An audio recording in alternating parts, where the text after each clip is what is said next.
पे सलामती हो। प्रोग्राम का आगाज अल्लाह रब्बुल इज़्ज़त के नाम से, जिसके हुजूर हम सबको पेश होना है और अपने अमाल का हिसाब देना है। हिंदू इंतहा पसंद या आतंकी तंजीम को सरकार ने इतनी आज़ादी दे रखी है कि अब अक़लियत अपने अकीदत का इजहार भी करे तो जुर्म है। यानी मोदी सरकार ने धर्म को सियासत से जोड़कर फसाद की आज़ादी दे रखी है कि अब दुनिया में जो भाईचारगी की मिसाल भारत को हासिल थी, वह अब धर्म के नाम पर फसाद और इस्लामोफोबिया के सबसे ज़्यादा होने के तौर पर जाना जाता है। उत्तर प्रदेश के कानपुर में 9 सितंबर को ईद मिलादुन्नबी के मौके पर नौजवानों ने आई लव मोहम्मद का बैनर लगाकर अपने नबी सल्लल्लाहु अलैहि वसल्लम के अकीदत पर पुरअमन इजहार किया। ये मुसलमानों के आम रवायत। आप देख रहे हैं जी प्रेस, मैं हूँ रजी अहमद। वीडियो को लाइक करें, चैनल को सब्सक्राइब करें। हिंदू इंतहा पसंद या आतंकी तंजीमों को सरकार ने इतनी आज़ादी दे रखी है कि अब अक़लियत अपने अकीदत का इजहार भी करे तो जुर्म है।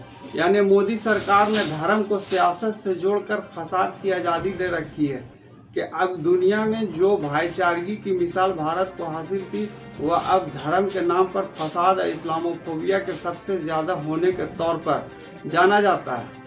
उत्तर प्रदेश के कानपुर में 9 सितंबर को ईद मिलादुन्नबी के मौके पर नौजवानों ने आई लव मोहम्मद का बैनर लगाकर अपने नबी सल्लल्लाहु अलैहि वसल्लम के अकीदत का पुरअमन इजहार किया। यह मुसलमानों की आम रवायत थी, मगर हिंदू आतंकवादी तंजीमों ने तोड़ फोड़ कर तनाजा पैदा किया और पुलिस ने इन हिंदुत्व के गुंडों को मदद करते हुए 25 मुसलमानों पर FIR दर्ज कर दी।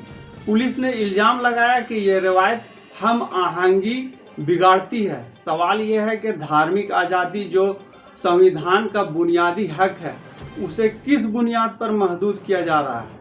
सोशल मीडिया पर आई लव मोहम्मद ट्रेंड होने से ये मामला कौमी और आलमी बहस का मौजू बन गया।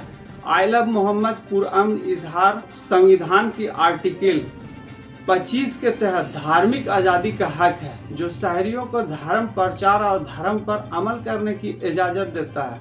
नबी सल्लल्लाहु अलैहि वसल्लम से मोहब्बत के इजहार पर FIR सारी शरारत अंगेजी है। अदलिया के साबिक जजों ने भी इसे वाक़े को आईनी खिलाफ वर्जी करार दिया है, जबकि मुसलमानों के धार्मिक व मजहबी किताबों में अपने नबी से मोहब्बत को ईमान का बुनियाद कहा गया है। उसे रोकना किसी के मजहबी और धार्मिक मामलों में दखल अंदाजी करार दिया गया है। पुलिस की कार्रवाई अगर दबाव पर मबनी है तो अदालती जायजा जरूरी है। अगर इस मामले में दोनों तरफ से झगड़े का खतरा था तो दोनों फरीकों पर कार्रवाई होनी चाहिए। ये दोहरा मेयार जमहूरियत और लोकतंत्र और अक़लियतों में अदम एतमाद को बढ़ाता है।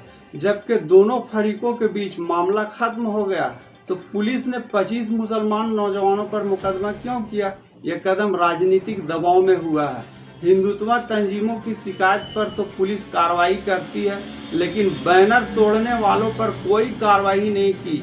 जहां पुलिस हिंदुत्व तंजीमों के अपने अमली का अमन व अमान और भाईचारगी के लिए मुआहदे पर कायम रहना चाहिए।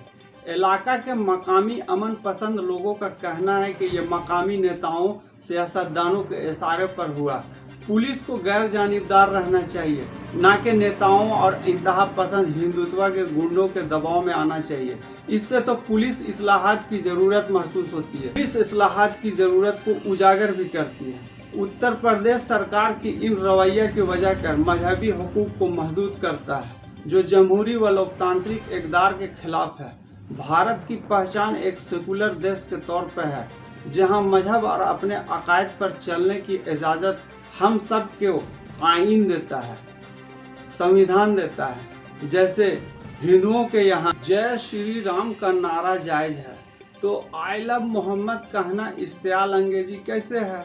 सरकार और पुलिस के दोहरे पॉलिसी के वजह कर एक तबका को सह दे और छूट देकर कानून का मजाक उड़ा रही है। उससे सरकार और पुलिस के इन रवैये के कारण सामाजिक हम आहंगी को बढ़ाने के बजाय तनाव पैदा कर रहा है, विवाद पैदा कर रहा है। हिंदुत्व तंजीमों के लोगों के खिलाफ कोई कार्रवाई न होने से अक़लियतों में गुस्सा बढ़ता जा रहा है। मोदी सरकार सबका साथ और सबका विकास का नारा देती है और दूसरी तरफ फूट डालो और सामाजिक तकसीम करके इस नारा का खुद मजाक उड़ाती है। मोदी जी बार बार ये नारा सबका साथ और सबका विकास कहती है और दूसरी तरफ मजहबी आज़ादी के साख को नुकसान पहुंचाती है।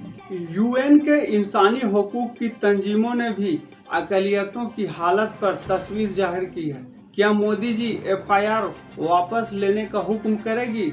दूसरी तरफ नफरती चींटियों को जय श्री राम कहने की छूट और एक तरफ आई लव मोहम्मद कहने पर FIR। इससे यही पता चलता है कि मोदी जी एक की चूड़ी टाइट और एक को पूरी छूट दे रहे हैं। समझ में आता है कि राजनीति सियासी फायदा के लिए ये फायदा तो हो जाएगा, लेकिन मुल्क और आलमी साख पर बहुत बुरा असर पड़ेगा। आज के लिए इतना ही। अल्लाह वारिस।